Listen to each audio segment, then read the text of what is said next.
Butter hit the hot skillet and the whole kitchen changed.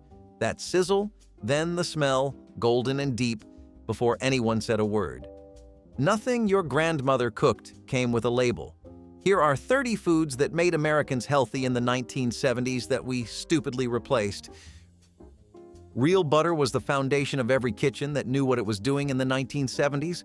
Your mother melted it over vegetables, spread it thick on warm bread, and dropped a full tablespoon into the skillet before the eggs even cracked. It was churned from cream, nothing else.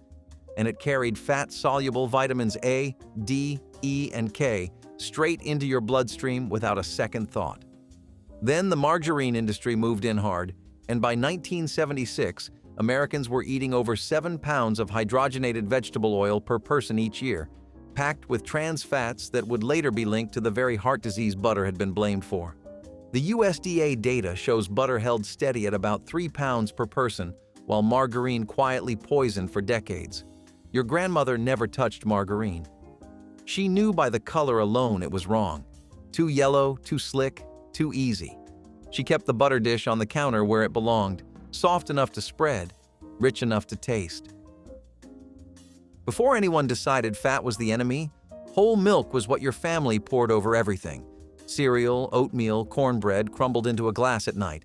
It came from local dairies in glass bottles with the cream still floating at the top, and you shook it before you poured because that cream was the whole point.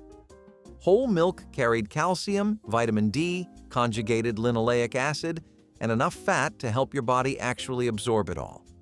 Then the 1977 McGovern Committee dietary goals told Americans to switch to skim, and the country obeyed. Consumption dropped 42% from its 1970 levels. The old women in your family never switched. They poured whole milk into their coffee, their cornbread batter, and over their grandchildren's bowls without apology, because they understood something the dietary guidelines didn't. Your body needs the fat to use the food. She started the pot the night before, every single time. A chicken carcass, a ham hock, or beef bones saved in a bag in the freezer. Nothing went to waste in that kitchen. The broth simmered for hours, sometimes overnight on the lowest flame, filling the house with a smell so deep and savory it pulled you out of bed before the sun came up. That slow extraction drew out collagen, calcium, magnesium, and glycine, nutrients that modern science now sells back to you in expensive supplement form. But she wasn't thinking about amino acids. She was making soup, or the base for gravy, or just a warm cup of broth with salt for someone who felt sick. Then came the bouillon cube, the canned stock, the carton of sodium-loaded liquid with ingredients you couldn't pronounce. The bones went into the garbage instead of the pot, and a whole tradition of slow, mineral-rich cooking disappeared inside a single generation. You can buy bone broth now for $8 a jar. It doesn't come close. You didn't want it. Nobody wanted it. But every morning, your grandmother stood at the counter with that dark amber bottle and a tablespoon, and you opened your mouth because you didn't have a choice. Cod liver oil was the daily ritual in Scandinavian, British, and German-American households for generations. One spoonful delivering more vitamins A and D than almost any other single food on Earth, plus omega-3 fatty acids that protected hearts and bones before anyone had a name for them. Inland families bought it from brands like Scott's Emulsion, advertised in newspapers since the 1800s. By the 1980s, synthetic multivitamins in candy-colored tablets replaced the spoon, and the bottle vanished from the medicine cabinet. She never explained why she gave it to you. She just did, the same way her mother did, not because she read a study, but because the children who took it didn't get sick as often. But long before any of those bottles or skillets came out, the day in most American kitchens started with a pot on the stove that had been set the night before. Steel-cut oats took 40 minutes to cook properly, and the women who made them knew you couldn't rush it. The oats were whole, not rolled flat, not steamed, not instant. Just the groat chopped into pieces with a steel blade, dense and chewy and filling in a way that held you until lunch. A bowl with whole milk, a drizzle of Blackstrap molasses, maybe some butter stirred in while it was still hot. That breakfast built bones and steadied blood sugar without anyone using those words. The soluble fiber wrapped around cholesterol and carried it out quietly, the way good food does its work. Then Quaker released the flavored instant packets: apple cinnamon, maple brown sugar, peaches, and cream. Each one loaded with added sugar and stripped of the texture that made the original worth eating. The slow pot disappeared from the morning routine, and nothing that replaced it came close. Blackstrap molasses was the dark, bitter syrup left over after sugarcane had been boiled down 3 times, the part the sugar industry discarded. But the families who knew its worth kept a jar in the pantry the way other households kept a spearin'. 1 tablespoon delivered more iron than a serving of red meat, more calcium than a glass of milk, and enough magnesium and potassium to make a modern supplement label look thin. Gaylord Hauser, the nutritionist who advised Hollywood stars like Greta Garbo and Gloria Swanson, named it one of his 5 wonder foods in the 1940s, and the FDA got so nervous about his claims they seized copies of his bestseller Look Younger, Live Longer in 1951. Mothers stirred it into oatmeal, baked it into brown bread, and mixed it with warm milk as a bedtime drink. It tasted like the earth it came from. Dark, mineral-rich, almost medicinal, and that was exactly the point. In the 1960s and 70s, wheat germ sat in a jar on the counter the way salt and pepper sat on the table everywhere else. You sprinkled it on cereal, stirred it into yogurt, folded it into muffin batter. The germ is the reproductive heart of the wheat kernel, the part that would become a new plant, carrying concentrated vitamin E, B vitamins, zinc, and essential fatty acids. When steel roller milling arrived in 1879, flour production began stripping the germ out because its natural oils shortened shelf life. What the factory removed for convenience was exactly what your body needed most. Adele Davis, the nutritionist whose books changed how a generation of mothers fed their kids, recommended it in everything she wrote. By the 80s, the jar had faded from most kitchens, replaced by enriched flour that gave back a fraction of what milling took. If you ever tasted a pie crust that shattered at the first bite and melted into something impossibly flaky, it was made with lard. Not shortening, not butter, not the vegetable oil blends that lined shelves by the 1980s, lard. Rendered pork fat, pure and unprocessed, kept in a tin or a crock near the stove. USDA data shows lard consumption dropped 78% between 1909 and 2010, while salad and cooking oils surged 329%. The switch was sold as a heart-healthy upgrade, but the hydrogenated oils that replaced lard, Crisco, margarines, industrial shortenings, carried trans fats far more dangerous than the animal fat they displaced. She fried in lard because it held heat steady, didn't smoke, and made everything taste richer. She greased the cast iron with it and never once worried about the jar on the shelf, because she was cooking the way people had cooked for centuries, and the results spoke for themselves. The old men ate them straight from the can with a fork and a sleeve of saltine crackers. No plate, no fuss, just the lid peeled back and the silver-skinned fish lined up in olive oil. Sardines were the cheapest protein in the grocery store through the 1950s, 60s, and 70s, and quietly one of the most nutritious foods on earth. A single 3 3/4 ounce can deliver 35% of your daily calcium because you ate the bones, along with 343% of your vitamin B12 and a full dose of omega-3 fatty acids, all with the lowest mercury levels the FDA had measured in any fish. Your grandfather mashed them onto toast. Your father packed them in his lunch pail, and somewhere between the rise of fast food and the fall of the lunch counter, they slipped out of the rotation entirely. The crock sat in the basement or on the back porch of German-American households across the Midwest and Pennsylvania, heavy stoneware, a plate weighted on top, and inside, shredded cabbage slowly transforming through lactic acid fermentation into something sharp and alive. The women who made it every fall didn't call it a probiotic. They called it putting up cabbage, and they did it with nothing but salt and thyme. The fermentation produced lactobacillus cultures that supported digestion and immune function, the same organisms modern supplements try to deliver in a capsule for $12 a bottle. Then the supermarket version arrived, pasteurized and sealed, the heat killing every living culture the original depended on. You can still buy sauerkraut, but most of what sits on the shelf is dead food wearing the old name. If the fermentation crock told one kind of kitchen story, cottage cheese told another, simpler, quieter, and just as honest. In the 1960s and 70s, it was everywhere, scooped onto half a peach at lunch counters, packed into Tupperware for work, eaten straight from the container by women who understood that high protein and low cost meant more than any label could promise.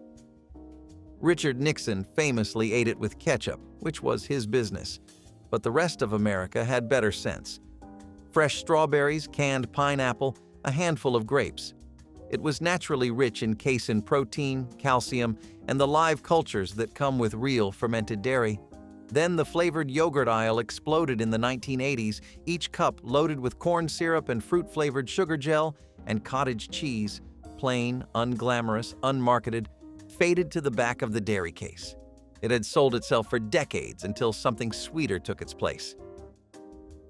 Nobody liked the taste. That was the first thing every family admitted. Bitter, earthy, faintly metallic, like the smell of a health food store in 1973. But the mothers who spooned Brewer's yeast into orange juice or hid it in pancake batter knew something the rest of the country was slow to learn.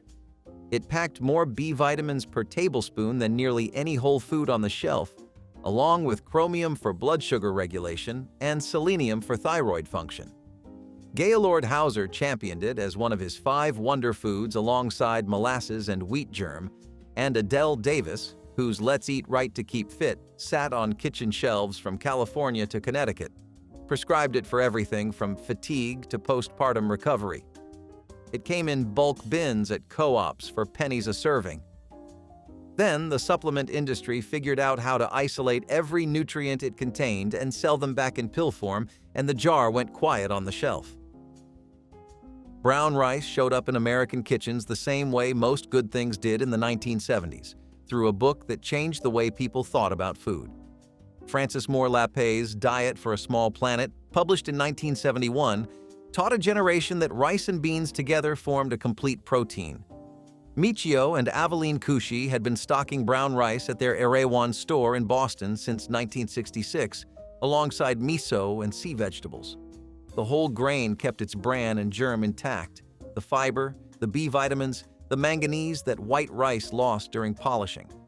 A bag from the co-op cost almost nothing and fed a family for days.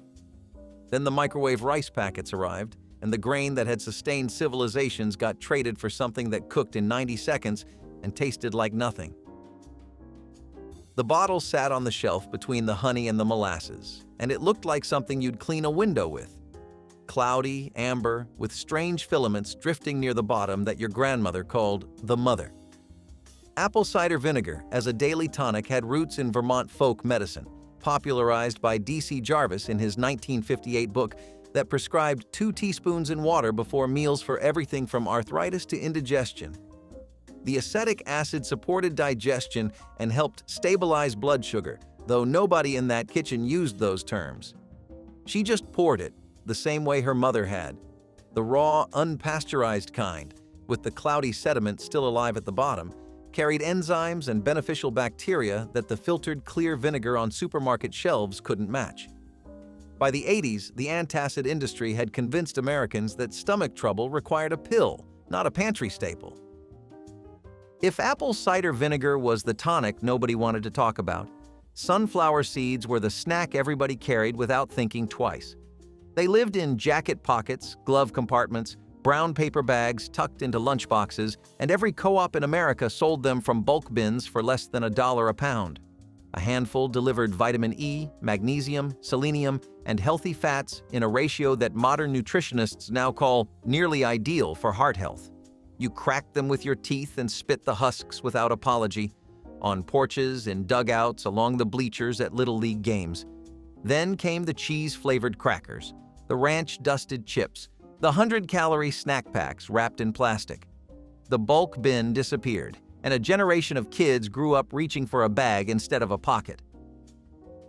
Before every bakery in America started stamping the word artisan on plastic bags, real sourdough bread was just bread, the kind your grandmother made without commercial yeast, using a starter she kept alive in a jar on the counter, feeding it flour and water the way you'd feed a pet.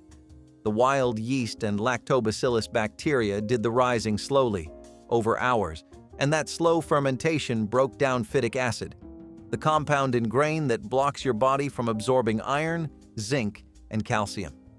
San Francisco had built an entire baking tradition around it during the gold rush, when miners carried starters in their packs and bakers like Isidore Boudin turned wild-captured yeast into loaves with a tang you could taste from across the room. The crust crackled when you tore it. The crumb was dense and sour and alive. Then sliced white bread in plastic bags took over, soft and sweet and dead on arrival, and the starter jar stopped getting fed. Every kid had an opinion about liver and onions, and that opinion was no. The smell alone, iron-rich, mineral-heavy, almost bloody, could clear a kitchen of anyone under 12. But the women who fried it in butter with caramelized onions and served it next to mashed potatoes weren't cooking for your taste buds. They were cooking for your blood. Liver was the richest natural source of vitamin A, iron, and B12 on the American table, and during the Second World War, government nutrition programs actively promoted organ meats as essential for civilian health. A quarter pound of beef liver delivered more than 10 times the daily requirement for vitamin A alone. The old women didn't argue. They served it, and you ate it or you didn't eat. By the 80s, organ meats had fallen so far out of fashion that butchers stopped displaying them, and the most nutritious cut in the animal went from the dinner plate to the dog bowl. Your mother made it on the stove with nothing but a pot of whole milk and a spoonful of culture saved from the last batch. She heated the milk, let it cool to just above body temperature. You tested it on the inside of your wrist the same way you'd check a baby's bottle, then stirred in the culture, wrapped the pot in towels, and left it overnight in the oven with just the light on. By morning, it had thickened into something tangy and full of the living bacteria your gut was built to run on. Yogurt consumption has risen over 1,700% since the 70s, but almost none of what sells today resembles what she made. The cups in the dairy aisle are loaded with corn syrup, artificial flavors, and stabilizers, dessert posing as health food. Dannon had introduced yogurt to American consumers in 1942, but it took the counterculture to embrace it as daily eating. The homemade version cost pennies. The commercial version costs dollars and mostly feeds a sweet tooth. If you walked into a health food store in 1975, the Carob display was impossible to miss. Carob chips, Carob powder, Carob-coated raisins, Carob bars wrapped in brown paper with handwritten labels. It was the chocolate substitute that tasted nothing like chocolate and somehow sold anyway, because the people buying it were shopping for principle, not flavor. Carob came from the pods of the Mediterranean carob tree, naturally sweet without caffeine or theobromine, lower in fat than cocoa, and rich in fiber and calcium. Mothers who wouldn't let their kids near a Hershey bar handed them carob drops without a second thought. The taste was earthy, mildly sweet, with a roasted quality that grew on you if you let it, but most kids never did. By the mid-'80s, Carob had faded into a punchline about the earnest, slightly strange decade that believed food should be medicine first and pleasure second. If Carob was the flavor the 1970s couldn't quite sell, alfalfa sprouts were the texture it couldn't stop putting on sandwiches. They showed up on everything: avocado and Havarti on whole wheat, hummus wraps at the co-op deli, tucked into pita pockets alongside tahini and shredded carrots. Growing them took nothing but a mason jar, some cheesecloth, a rubber band, and a few tablespoons of seeds rinsed twice a day. Within a week, you had a tangle of pale green shoots packed with vitamins C and K, folate, and enzymes that aided digestion. The counterculture didn't just eat sprouts. They grew them on windowsills in communes and apartment kitchens where the nearest grocery store was 20 blocks away. It was food you made from almost nothing, and it made you feel like you'd beaten the system. Then the salad bar era ended, and the co-ops got bought out or went under, and iceberg lettuce, crisp, bland, and nutritionally empty, reclaimed the American sandwich without anyone noticing what had been lost. There was a time when 2 eggs fried in butter was just breakfast, not a medical decision.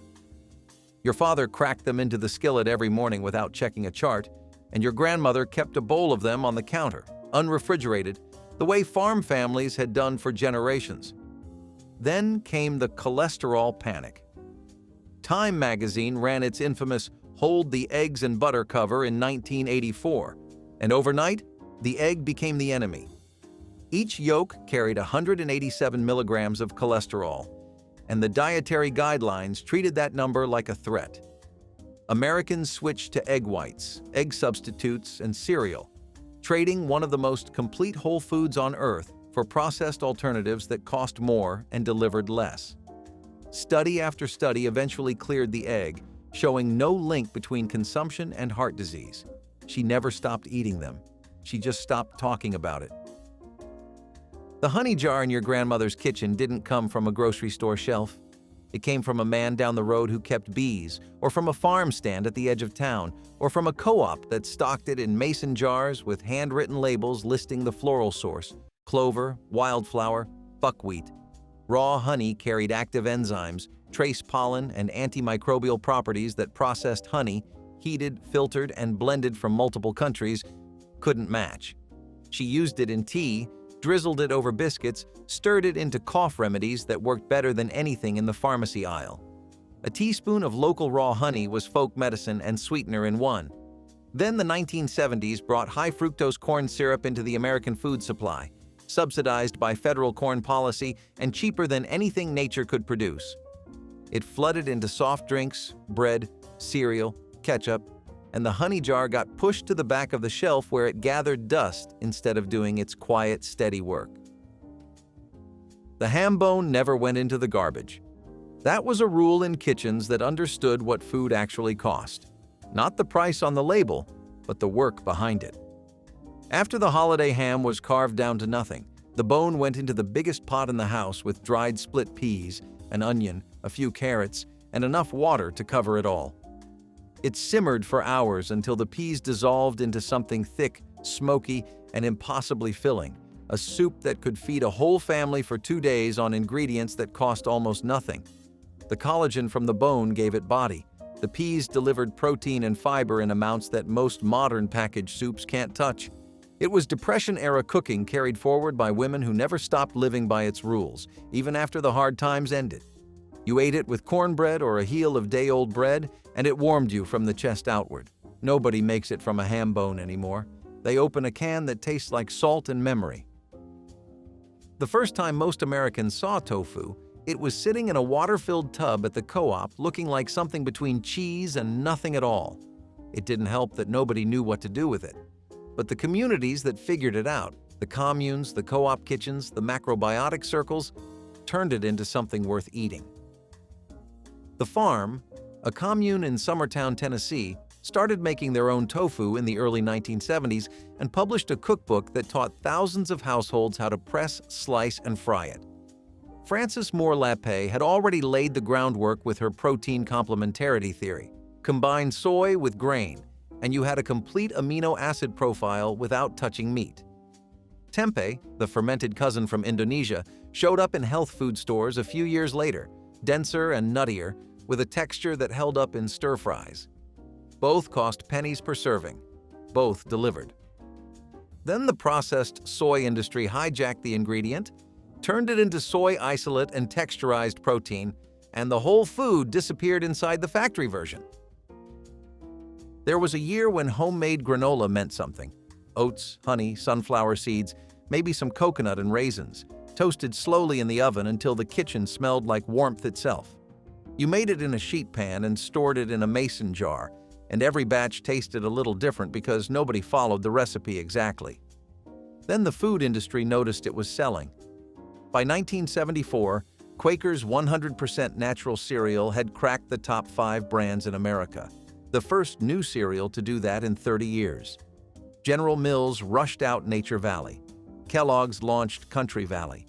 Every version added more sugar, more oil, more crunch engineered in a lab.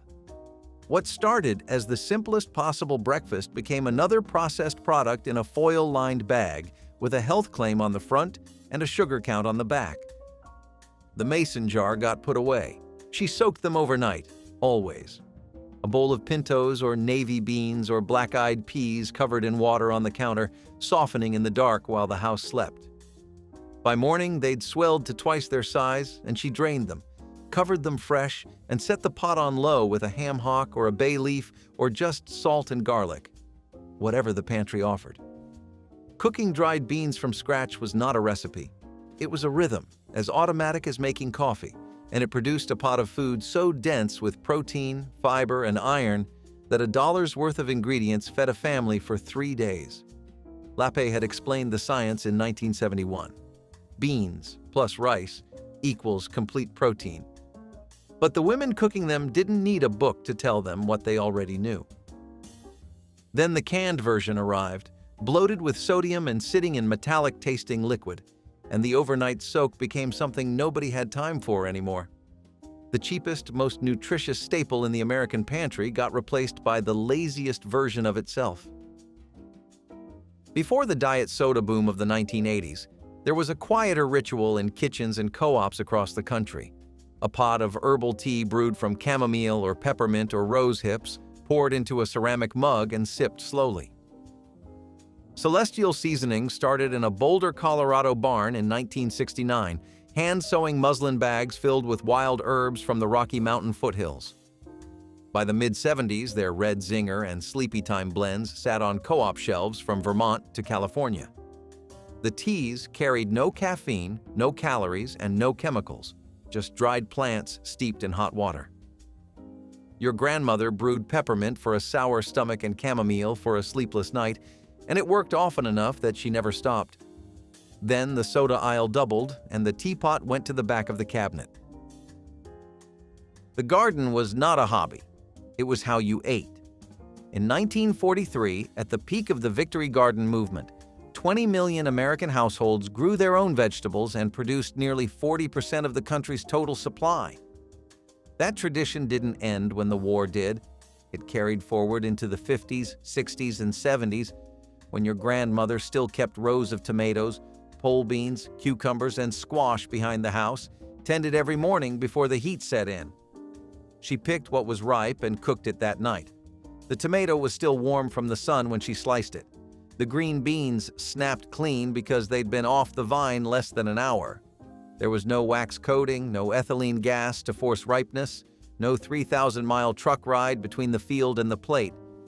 Then the supermarket promised year-round produce from every corner of the world, and the garden gates swung shut. The tomatoes stopped tasting like anything at all. The glass of buttermilk sat on the table next to a piece of cornbread, and if you'd grown up in the South or the Midwest, you didn't think twice about it. You drank it the way other people drank water, cold and tangy and thick enough to coat the inside of the glass. Real buttermilk was the liquid left behind after butter was churned, naturally fermented, full of lactic acid, and the kind of living cultures that modern probiotic companies now charge a premium to bottle. It was a byproduct that cost almost nothing and delivered calcium, potassium, and gut-friendly bacteria in every swallow. Your grandmother used it in biscuits, pancakes, and cornbread. The acid reacting with baking soda to produce a rise so tender it fell apart at the touch. What sits in the dairy case now is cultured buttermilk, manufactured by adding bacteria to pasteurized skim milk, a simulation of the real thing that tastes close but carries none of the accidental magic that came from making butter by hand. The last sweet thing your grandmother reached for after dinner was never wrapped in foil or sealed in plastic. It was a prune, pulled from a bag in the pantry. Dark, wrinkled, impossibly sweet, and dense with the kind of fiber and potassium that kept her regular without a pill or a powder. Sunsweet had been packing them since 1917, and for decades, dried fruit was the candy of the American kitchen. Apricots, raisins, figs, dates, carried in pockets, tucked into lunch boxes, set out in bowls after dinner instead of cookies.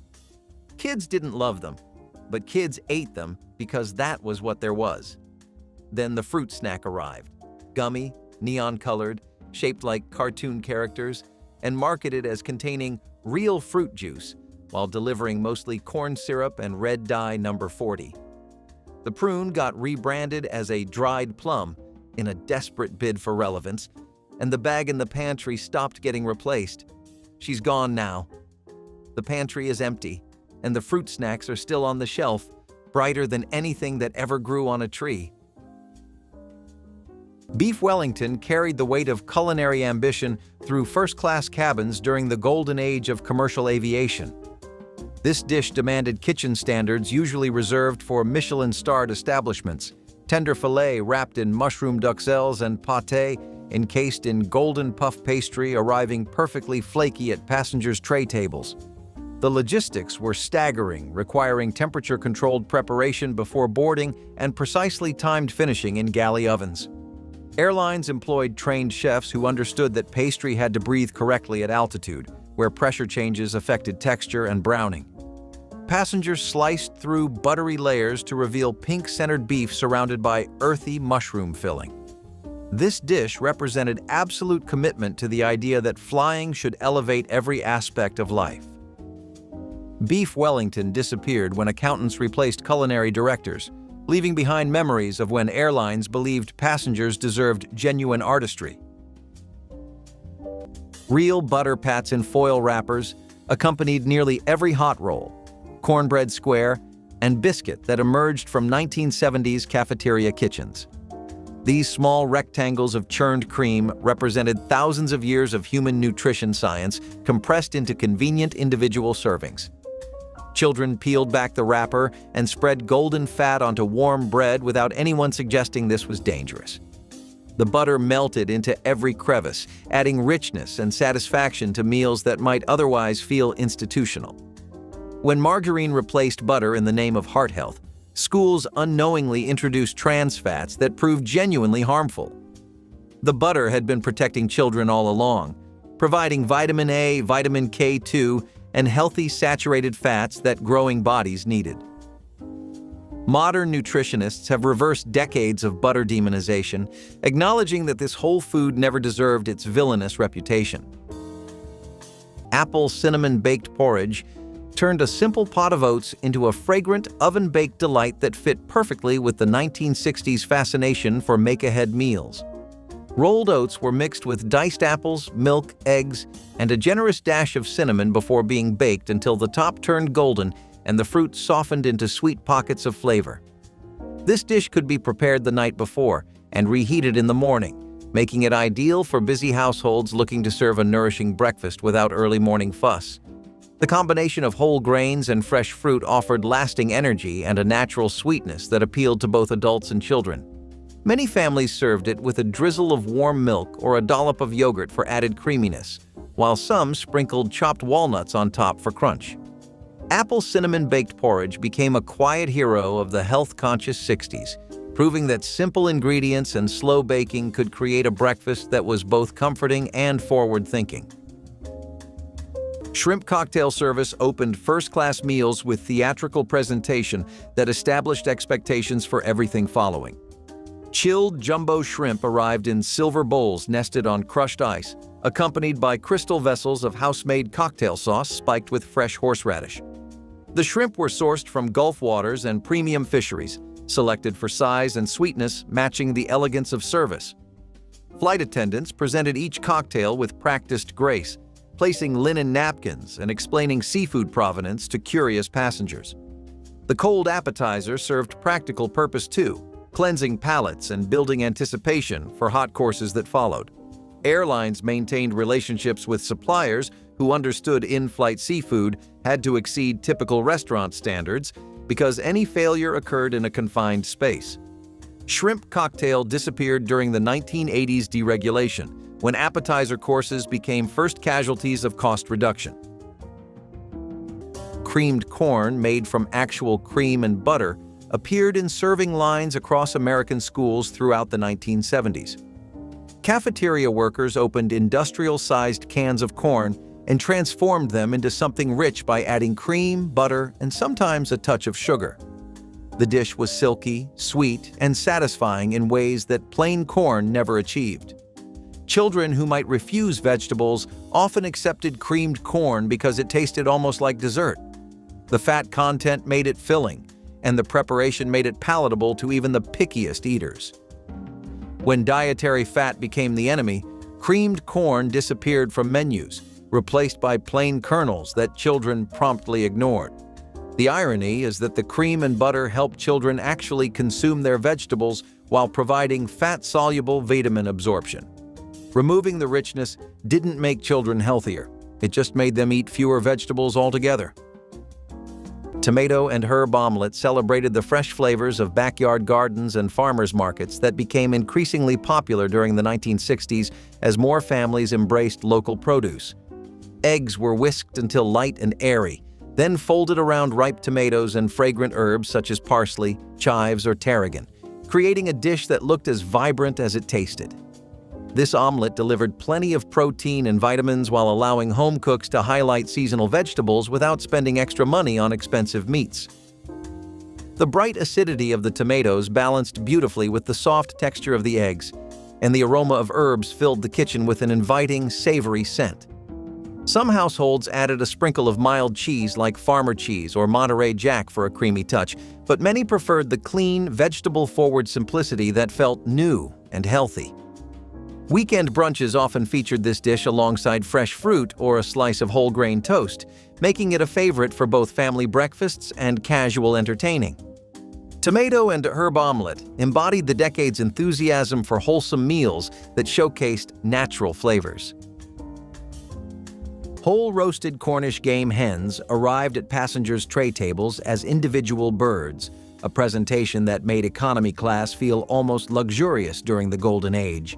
Each hen was roasted with herbs, butter, and citrus until skin turned golden and crispy, then served on oval plates with wild rice pilaf and glazed vegetables. The sight of a complete bird communicated abundance and care that packaged meals could never match. Airlines understood presentation mattered almost as much as taste, and serving whole birds sent a message that passengers were valued individuals rather than cargo.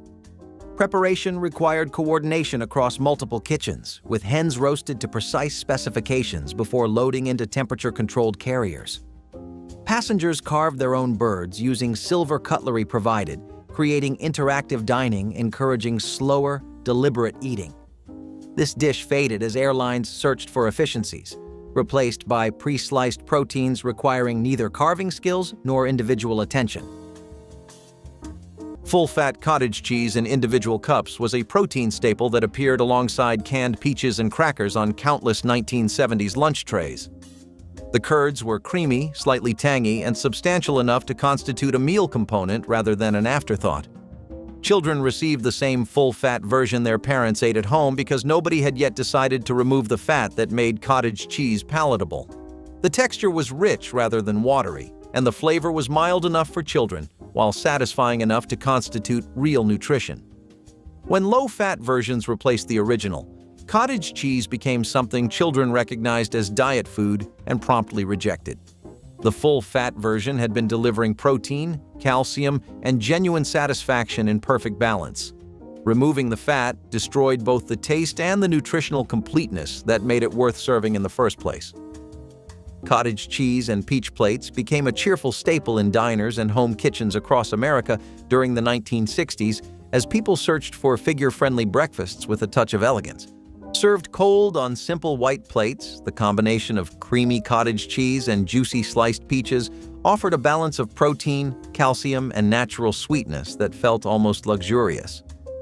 Fresh peaches were ideal when in season, but canned peaches packed in light syrup made the dish accessible year-round, making it a favorite for mothers trying to provide a wholesome breakfast even in winter. Many diet magazines of the era promoted it as a high-protein, low-fat meal that could keep energy steady through a long morning without heavy starches or greasy sides. Some cooks added a sprinkle of cinnamon or a drizzle of local honey for extra flavor, while health-conscious diners often paired it with a small glass of tomato juice or herbal tea. This breakfast captured the optimism of the decade and the emerging desire for meals that nourished without weighing anyone down. Carved roast beef trolley service transformed airplane cabins into floating dining rooms where passengers watched uniformed attendants slice prime cuts at their seats. Airlines invested in specialized carts with heated compartments and silver dome covers, revealing beautifully browned roasts beside Yorkshire pudding and horseradish sauce. The ritual began with attendants rolling the trolley down narrow aisles, asking each passenger their preferred thickness and doneness, then carving with precision learned through intensive training. The aroma of roasted beef filled the cabin, triggering appetites and conversations among strangers sharing an experience usually reserved for holiday gatherings. Some airlines featured standing rib roasts weighing 15 pounds or more, enough to serve an entire first-class section generously. The carving itself became theater, skilled hands working silver knives while passengers observed. This service vanished because airlines decided elaborate presentations cost more than accountants could justify. Frankfurters with natural casings appeared regularly on cafeteria menus, served in soft white buns with mustard and sometimes relish. These hot dogs snapped when bitten, the natural casing giving way to seasoned beef and pork that tasted like actual meat. The nitrates used for preservation became controversial in later decades, with health authorities warning about cancer risks that subsequent research has largely failed to confirm. Those preservatives prevented bacterial growth and created the characteristic cured flavor that made hot dogs satisfying. School lunch programs served millions of these Frankfurters weekly without the hand-wringing that would come later. The protein was real, the portions were appropriate, and children ate them willingly. Modern science has softened considerably on nitrate concerns, noting that vegetables contain far higher levels than processed meats and that the cancer risk was dramatically overstated. Muesli-style cold cereal introduced a European influence to American kitchens during the 1960s, attracting health-minded eaters eager for something different from sugar-coated boxed cereals. Inspired by Swiss traditions, this breakfast featured raw rolled oats mixed with chopped nuts, dried fruit, and sometimes grated apple, all soaked in milk or yogurt overnight. The result was a cool, creamy bowl that delivered natural sweetness and a variety of textures without heavy sweeteners or artificial flavors. Dietitians praised its high fiber content and the slow-release energy that kept families full through busy mornings, a welcome contrast to the quick sugar rush of many commercial cereals.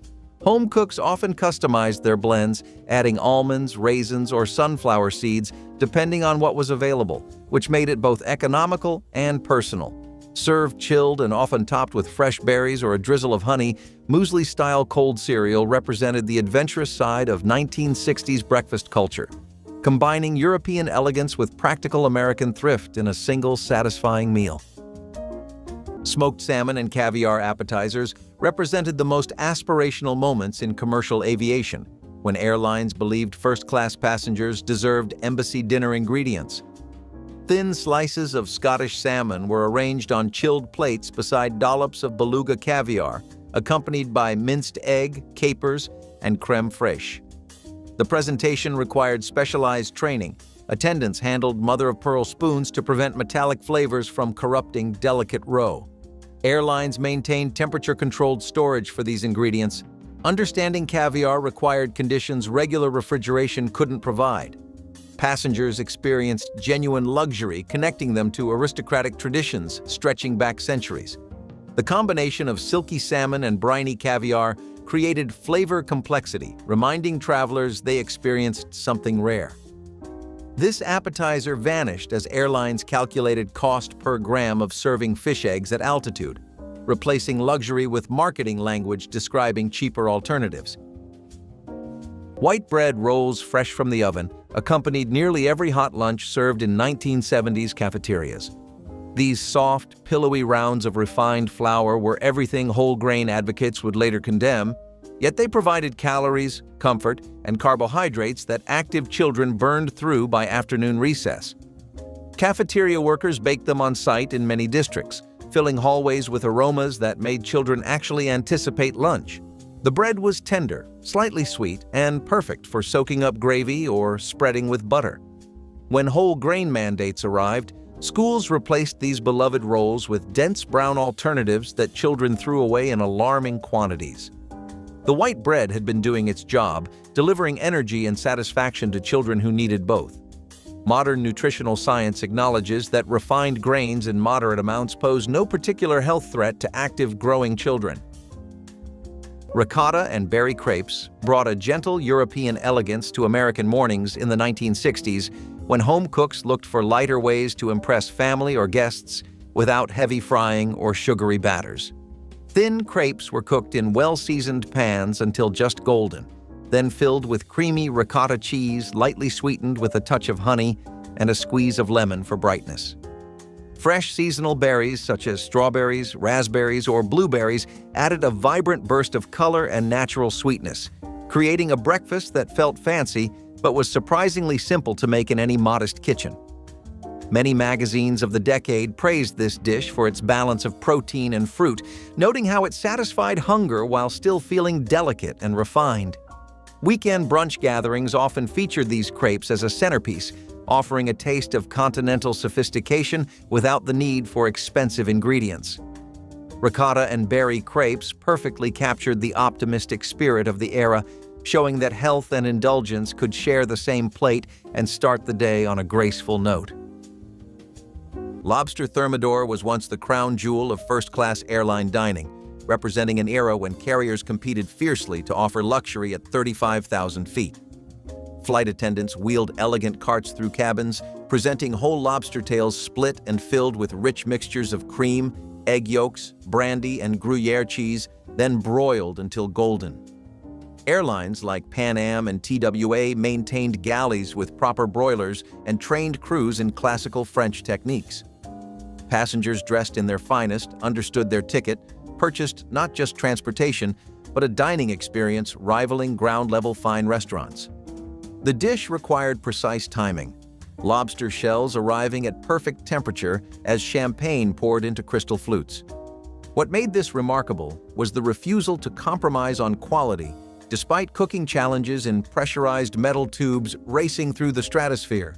Lobster Thermidor vanished as deregulation slashed budgets, but those who tasted it remember when flying meant genuine elegance.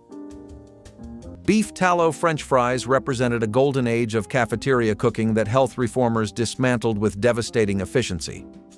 Those fries emerged from deep fryers filled with rendered beef fat, a cooking medium that McDonald's itself used until 1990. The exterior shattered with each bite while the interior remained fluffy and potato pure. School cooks received blocks of beef tallow from suppliers who understood that this was simply how frying was done. The fat created a crispy exterior that vegetable oils could never replicate, sealing the potato and preventing grease absorption. When the anti-saturated fat movement reached its peak, schools switched to partially hydrogenated vegetable oils, which we now know contained trans fats far more dangerous than anything in beef tallow. Those original fries were actually the healthier option.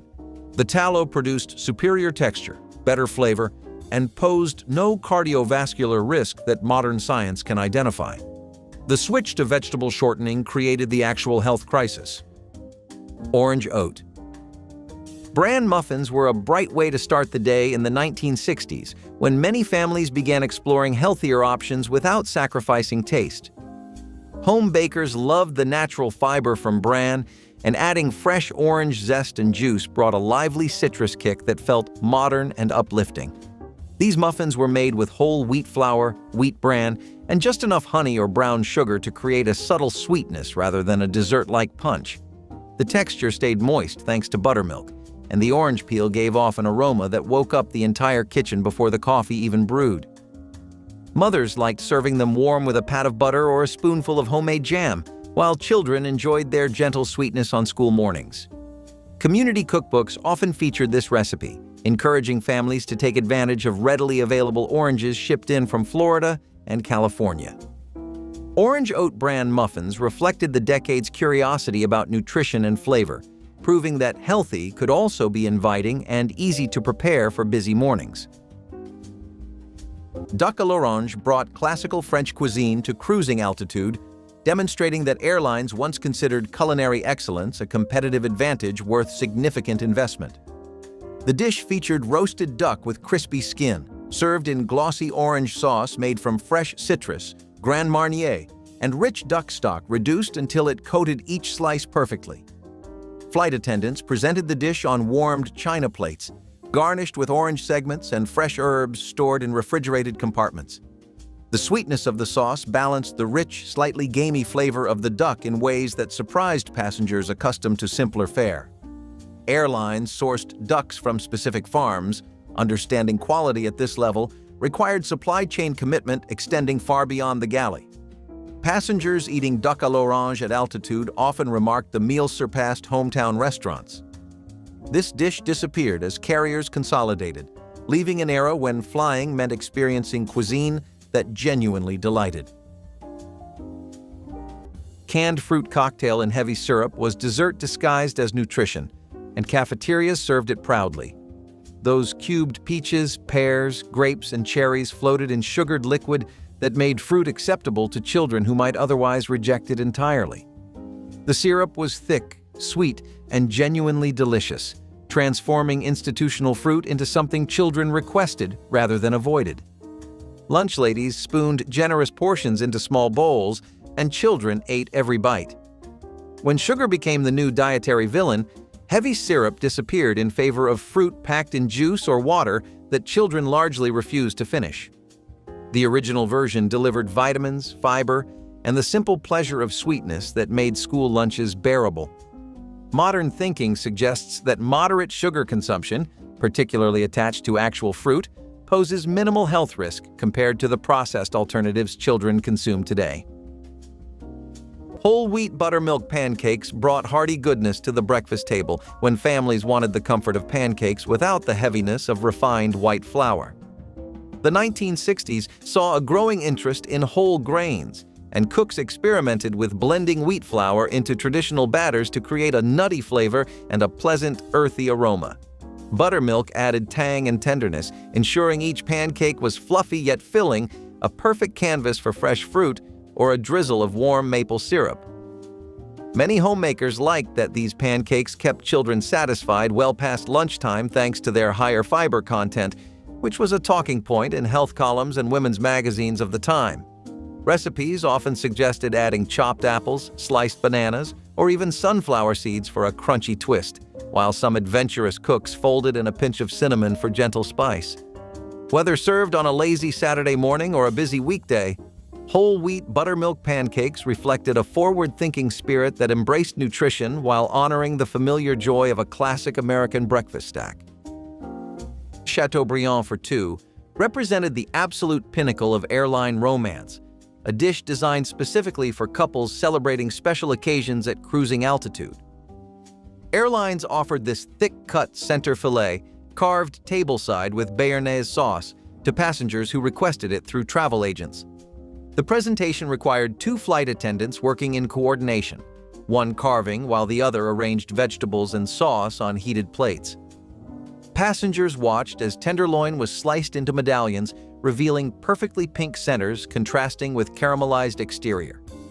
Some airlines included champagne service and fresh flowers, understanding that certain journeys deserved elevated celebration. The dish required advanced preparation beginning hours before departure, with timing calculated to ensure meat reached optimal temperature when passengers were ready. Chateaubriand vanished when airlines stopped believing in-flight dining could be genuinely special, replaced by packaged meals prioritizing convenience over ceremony. Whole milk in those little glass bottles was the standard beverage in every American school cafeteria before the fat-free revolution changed everything. Each child received an 8-ounce serving of full-fat milk that delivered calcium, protein, and fat-soluble vitamins in their natural proportions. The milk arrived cold from local dairies, often within days of being collected from regional farms. Lunch ladies set bottles on trays without question because nobody had yet decided that saturated fat was the enemy. Children drank it with cookies, sandwiches, and hot meals because that was simply what milk was. The government's dietary guidelines of 1977 marked the beginning of the end, pushing schools toward skim alternatives that stripped away nutrients. Modern research has rehabilitated whole milk entirely, showing that children who drink full-fat dairy maintain healthier weights than those drinking reduced-fat versions. Spinach and mushroom scramble turned a classic egg breakfast into a vibrant, vegetable-filled dish that matched the decade's growing interest in nutritious eating. Fresh spinach leaves were quickly wilted in a hot skillet, Earthy mushrooms were sautéed until golden, and then beaten eggs were poured in to create a tender scramble flecked with greens. This hearty combination delivered iron, protein, and a savory depth of flavor that felt both rustic and sophisticated. Families appreciated that it required only a few simple ingredients while offering enough substance to keep everyone energized through school or work. Many homemakers added a small sprinkle of nutmeg or grated cheese to enhance the natural flavors, while health writers encouraged using olive oil instead of butter for a lighter touch. Served with a slice of whole-grain toast or fresh fruit, the spinach and mushroom scramble quickly became a breakfast favorite for those who wanted something more exciting than plain eggs, but less indulgent than a rich omelette. It perfectly showcased how the 1960s embraced vegetables as stars of the morning table. Flambéed cherries. Jubilee brought actual flames into airplane cabins during an era when safety regulations permitted theatrical dessert presentations at altitude. Flight attendants trained for tableside service would warm brandy in small pans, add dark sweet cherries, then ignite the alcohol while passengers watched blue flames dance over their dessert.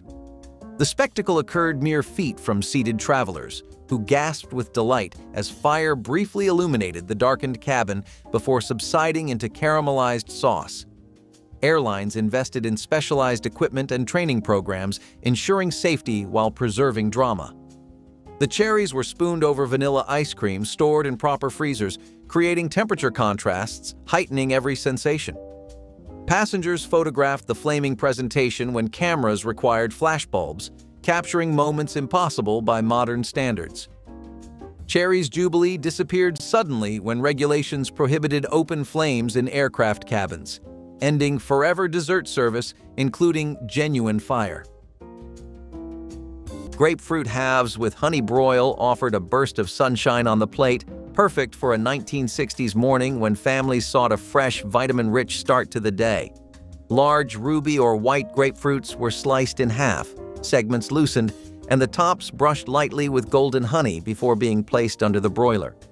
The brief heat caramelized the honey and released the fruit's aromatic oils, creating a warm, slightly tart, and gently sweet treat. This preparation elevated a simple piece of fruit into something special without adding heavy calories, fitting the era's growing awareness of healthy eating. Magazines frequently praised the dish for its vitamin C content and its ability to energize a household before school or work. Some cooks added a dusting of cinnamon or nutmeg, while others served the grapefruit with a side of whole wheat toast to round out the meal. Grapefruit halves with honey broil captured the mid-century belief that a beautiful breakfast could be both nourishing and elegant, proving that simplicity often delivers the brightest flavor.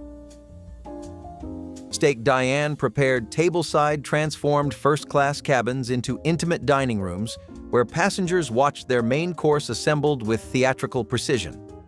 Flight attendants trained in classical techniques would pound beef medallions, then sauté them in butter with shallots, mushrooms, and a sauce of cognac, Worcestershire, and cream bubbling dramatically. The preparation occurred on specially designed carts with built-in burners producing restaurant-quality results.